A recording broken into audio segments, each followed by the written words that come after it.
swag of a prize fighter. The antithesis of a firefighter. Arsonist, I'm a fire rider.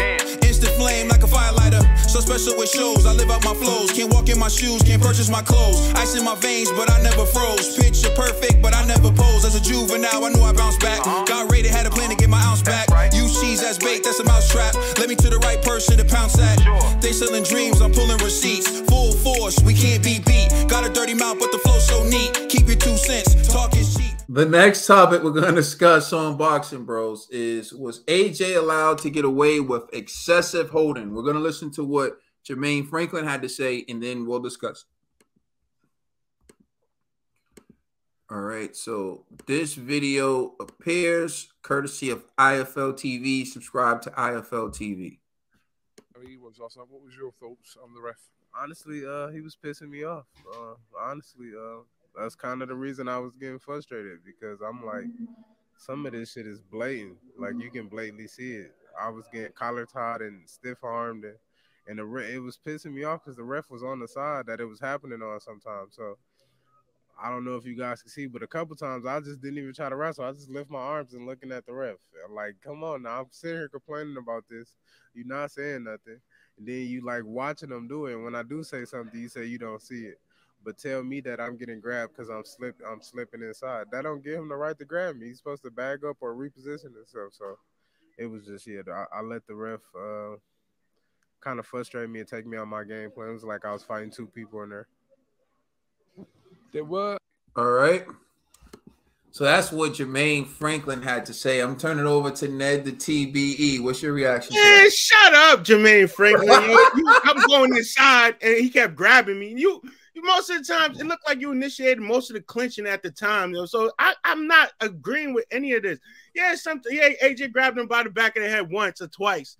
But the rest of the times, you going in. AJ's like, come on, yo, this dude's trying to dig into my body. If you're going to fight, this is my thing. Your performance last night was not like the Dillian performance, the performance against Dillian White. You showed like you wanted that fight when you fought Dillian.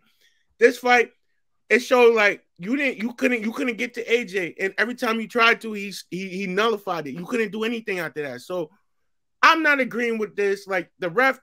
Like AJ should get deducted every time you came in. You put your head under his armpit. You put at multiple. I'm like, AJ didn't go over. AJ didn't do this. It was. I'm like, and we gotta push him off. We gotta do this. Nah, I'm gonna hold this little dude, and I'm gonna show him. Nah, stop doing this. But you kept doing it. How should I get punished when you're doing this? You're coming in.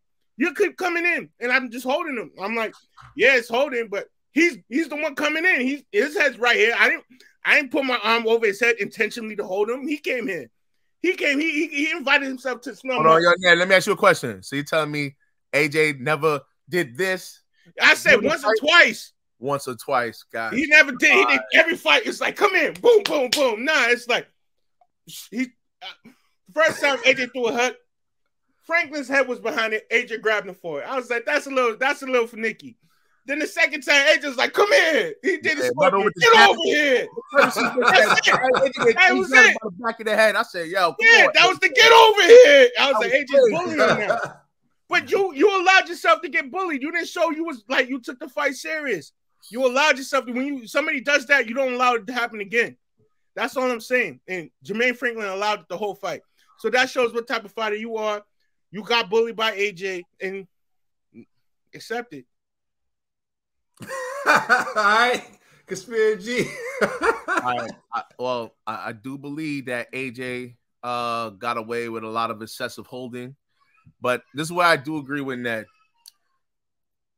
Part of it is Franklin's fault because I'm not gonna say because Franklin would like weave or move away from a punch and get close to AJ, because again, you're talking about a guy who's 6'2". He needs to get up close to do some damage on AJ. AJ would just intentionally hold because why? That prevents Franklin from actually doing any damage, and AJ's just waiting for the referee to break it up.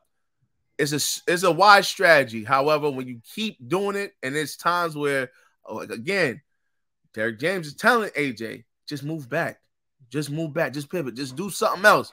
AJ just grabs.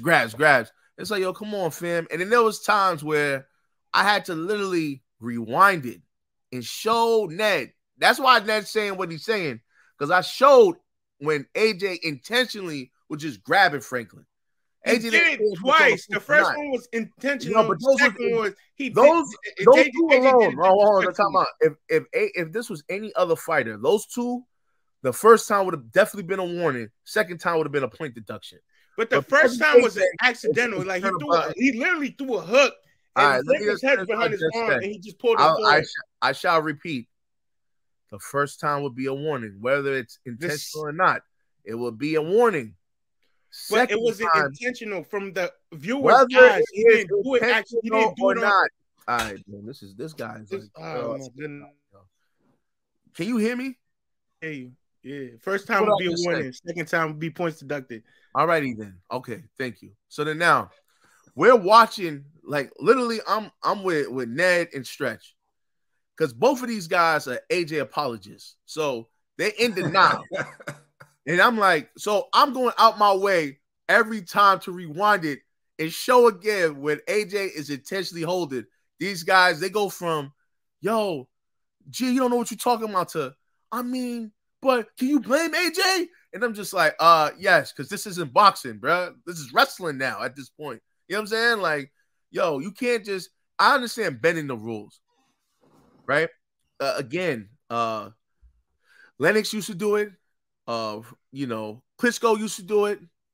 Haney currently does it. You know what I mean? Like, there's a couple of Caleb does it. There's a lot of guys that still attack, hold. Ward used to do it, but AJ had no need to do it at times. He just did it because he wanted to.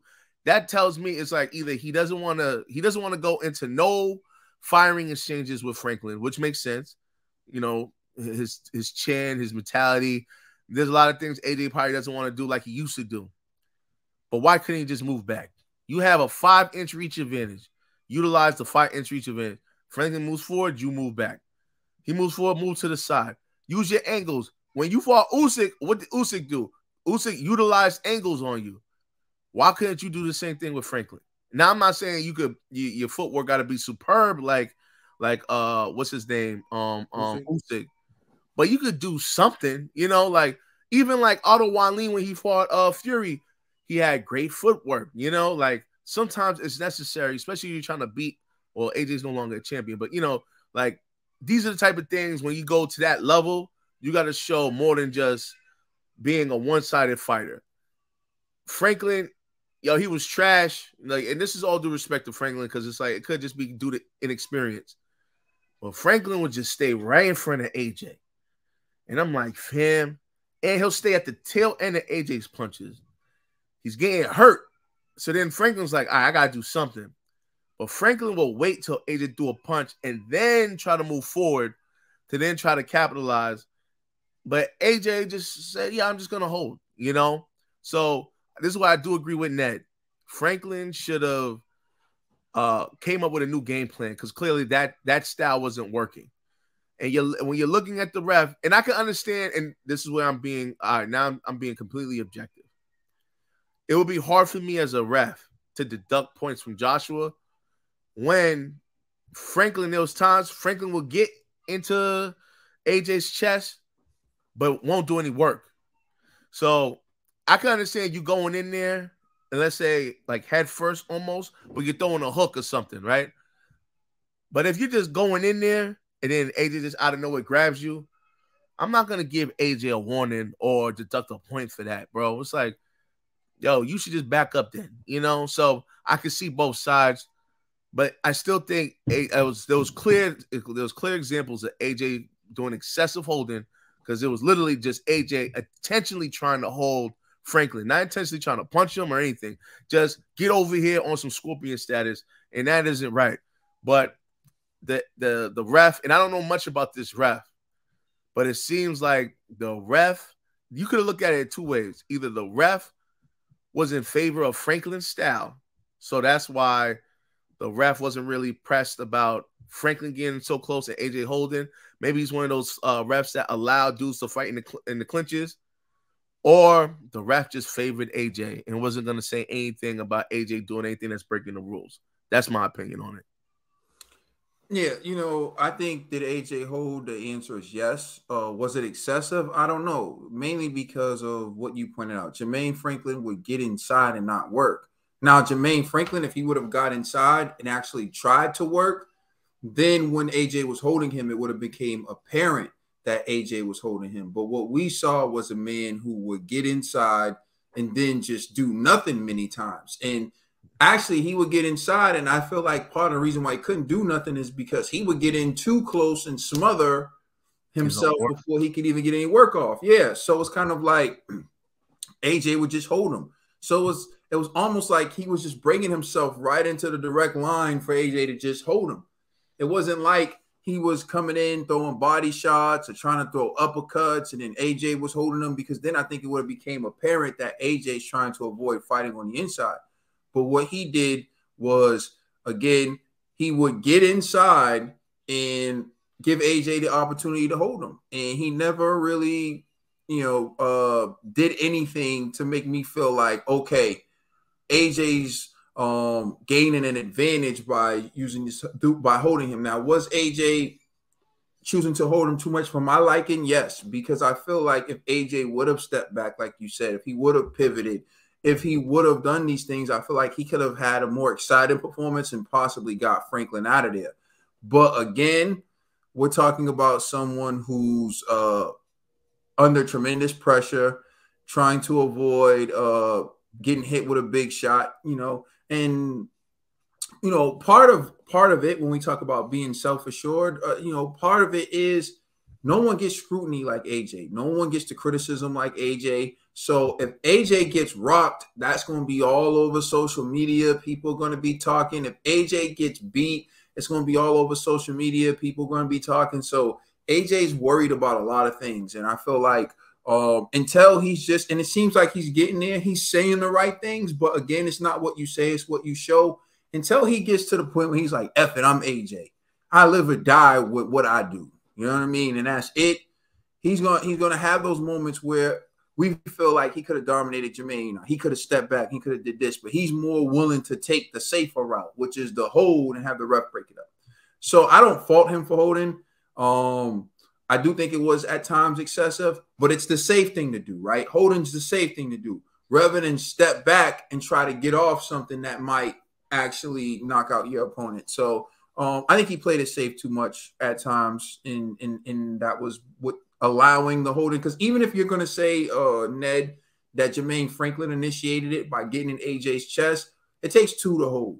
At the end of the day, it takes two. If you notice what Benavidez and Plant, Benavidez just said, nah, I'm going to muck it up. I'm going to make it ugly then. Like, you're not going to, there's a price to pay for holding me, right? And anyone mad at that strategy is as old as time. Lennox Lewis used it. You point out all the other fighters who used it. But again, it's up to you to stop the fighter from holding you. And I'll just leave it at this. Jermaine Franklin can say whatever he wants, but look at his face. Look at his face and look at how his face looked after the Dillian fight. He looks more beat up after the fight with Anthony Joshua than the fight with Dillian White. Because AJ, when he hits you, it does hurt. And so again, I think he was overshooting and getting inside and smothering his work because he wanted to play it super safe. He never wanted to stop short where AJ can land one of those uppercuts or land a hook. So he was smothering his work because he knows what was happening if he stopped short. Go ahead, TBE. There was a point in the fight where AJ caught him with an uppercut and Franklin fell into his chest and AJ saved him. AJ saved him, so you should thank that man, Franklin. Nah, that's a good point. I know exactly what you're talking about, where AJ landed the uppercut and he fell forward. And that's my point. If he would have stopped short like how he did in that exchange, AJ could have caught him with an uppercut or a hook, and he knew it. Guys aren't going to say anything. But he overshot, and he got to a point where he would smother himself because he knew the danger zone with AJ. And to get out of the danger zone, he was in the hugging zone. And so just as much as he's saying AJ didn't want to exchange, he didn't want to go for broke either. And that's the reality. You had two dudes playing it safe. That's the reality. He played it safe. AJ played it safe. They hugged each other a lot. It went 12 rounds. All right. So thank you for watching. Please like, share, and subscribe. Remember, you can listen to our podcast on all major streaming services. We are the Boxing Bros.